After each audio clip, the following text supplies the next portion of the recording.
যে কোনো পলিটিক্যাল দল যারা ক্ষমতায় আসে তারা এই রাষ্ট্রযন্ত্রের কাছে জিম্মি। যেই বৈষম্যের কথা বলে সরকার পরিবর্তন হয়েছে, গণতন্ত্র কায়েম হয়েছে আমরা বলছি, সেই বৈষম্য তো রয়ে গেছে। দুর্নীতিবাজ ব্যবসায়ীদের সম্পদ বেরিয়ে আসছে বিদেশে, এইখানে ওইখানে। আমরা যারা প্রান্তিক ব্যবসায়ী আছি আমাদের নিয়ে সরকারের কোনো মাথা ব্যথা নাই। তার চেয়ে বেশি দাম বাড়ায়া এই দেশের বড় বড় শিল্প গোষ্ঠীগুলো এই আমাদের মতো ছোট ব্যবসায়ীদেরকে ঝাঁঝরা করে ফেলছে। তারা যার যার মতো এসে ব্যবসা করে না, গ্যাম্বলিং করে। এবং এই গ্যাম্বলিংয়ের নমুনা হচ্ছে বড় একটা শিল্প গোষ্ঠী আজকে দেউলিয়ার পথে, কারণ তারা ছোট ছোট ব্যবসায়ীকে সব মেরে ফেলছে। কীভাবে মেরে ফেলছে? আনহেলদি কম্পিটিশন করে মেরে ফেলছে।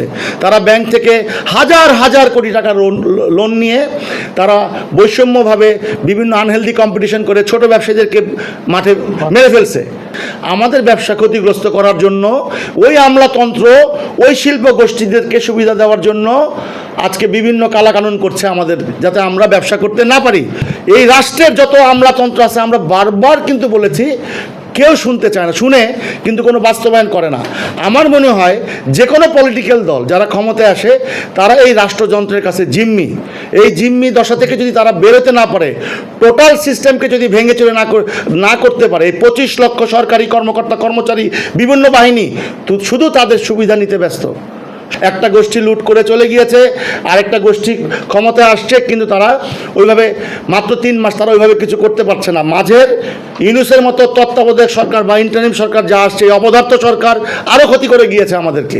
26,000, 40,000, 30,000 কোটি টাকা একটা গোষ্ঠীকে দিচ্ছে, আর আমরা পুরা 4,82,000 রেস্তোরাঁ সরকারি হিসাবে, আমাদের মাত্র 60,000 রেস্তোরাঁ। আমরা কোথাও ব্যাংক থেকে 1 টাকা ঋণ পাই না। যেই বৈষম্যের কথা বলে সরকার পরিবর্তন হয়েছে, গণতন্ত্র কায়েম হয়েছে আমরা বলছি, সেই বৈষম্য তো রয়ে গেছে। আমি একটা 30% ডাউন পেমেন্ট বা 40% ডাউন পেমেন্ট দিয়ে একটা স্পেস কিনতে চাই, সেইখানে বাংলাদেশ ব্যাংক কিনতে দিচ্ছে না।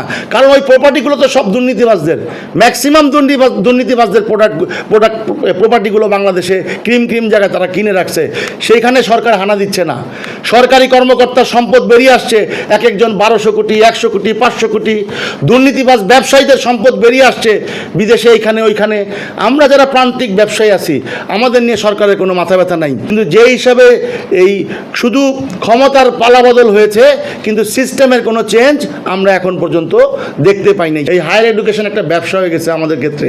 আমাদের ট্যাক্সের টাকায় পাবলিক ইউনিভার্সিটিতে যেসব সাবজেক্ট পড়ানো হয়, সেই সাবজেক্ট কোনোটাই আমাদের মূল স্রোতে আসে না।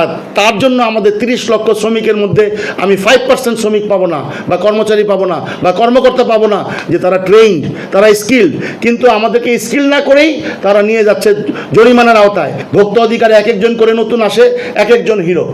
প্রবলেম যে মাথায় ব্যথা, সেটা ব্যথাটা কিভাবে কিওর করা যাবে সেই ব্যথা নিয়ে কেউ কোনো প্ল্যানিং করছে না। না কোনো গভর্নমেন্ট, না কোনো পলিটিক্যাল দল, কারো কোনো মাথা ব্যথা নাই। শুধু আছে সবাই ভাগ বাটোয়ারা নিয়ে ব্যস্ত।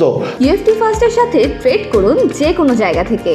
ক্যাম্পাসে ক্লাসের ফাঁকে, ঢাকার জ্যামে বসে কিংবা ঘরে বসে। ট্রেডিং এখন হাতের মুঠোয়, তাই ট্রেড করুন যখন খুশি, যেখানে খুশি।